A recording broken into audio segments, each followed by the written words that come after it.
Hi, I'm Dr. Mark Rinne, and as a council member, I represent the council on several boards where I give updates.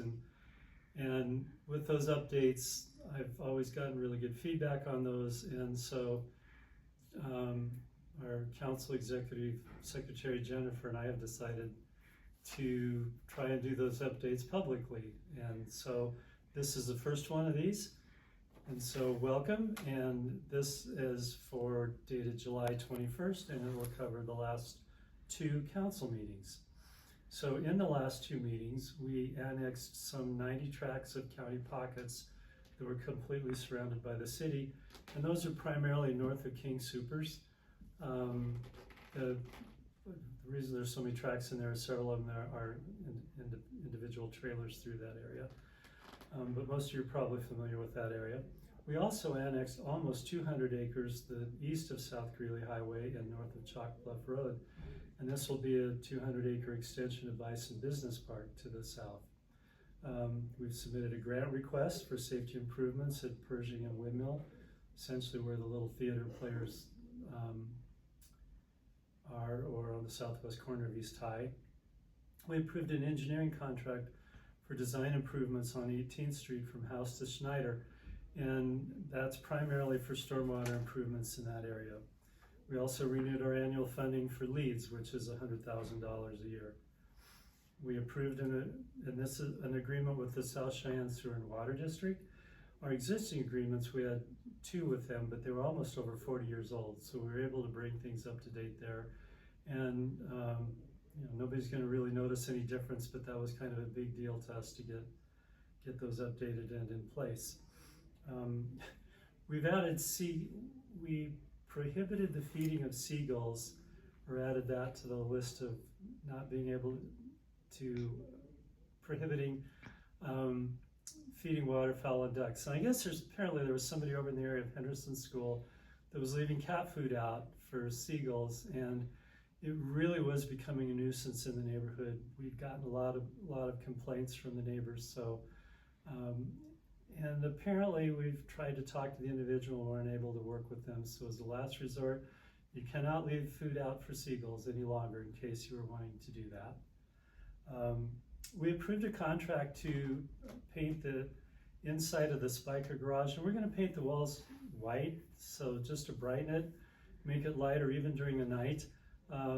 There's always been a perception that the Spiker garage is not necessarily safe, but we've made upgrades to the bathrooms in the area. We've put new and better responsive monitors in the area, and we've hired a security company that goes through there at random times, 4 times during the night. So we're doing whatever we can to make people feel safer in the Spiker garage, and we think that brightening it, making it lighter, and painting it white will maybe help with that.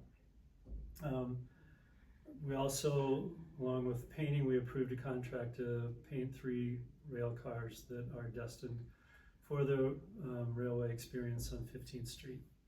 We also approved putting out, essentially declaring the pump house surplus and putting it out for bid, although there are several restrictions on what somebody that buys it can do with it. And for those that are unaware, the pump house is over 100 years old. It was the second pump house in Cheyenne. And Cheyenne outgrew it pretty rapidly, but it would draw water out of Crow Creek to send water to the city. It's located on the east side of Ames Avenue, just north of the UP underpass, or essentially across the street from the Eagle's Nest. It had been a pretty cool old building. It's kind of the same stone that was used in the depot and the same architectural style as the depot. But it's had some additions on it, and is not, I have to admit, the city hasn't really taken good care of it over the past decades. So we're hoping that maybe somebody in the private sector will come out and want to do something with that. And I guess we shall see. And then last few things, we approved an extension, 1-year extension of the Green Door license. That's essentially what we refer to as being parked, because it's not being used.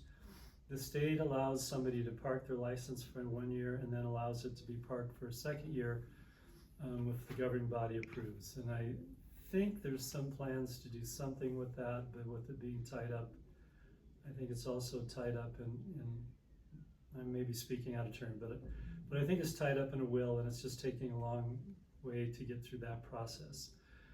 Our fire chief, John Copper, retired recently and has been replaced by Andrew Dykshoorn.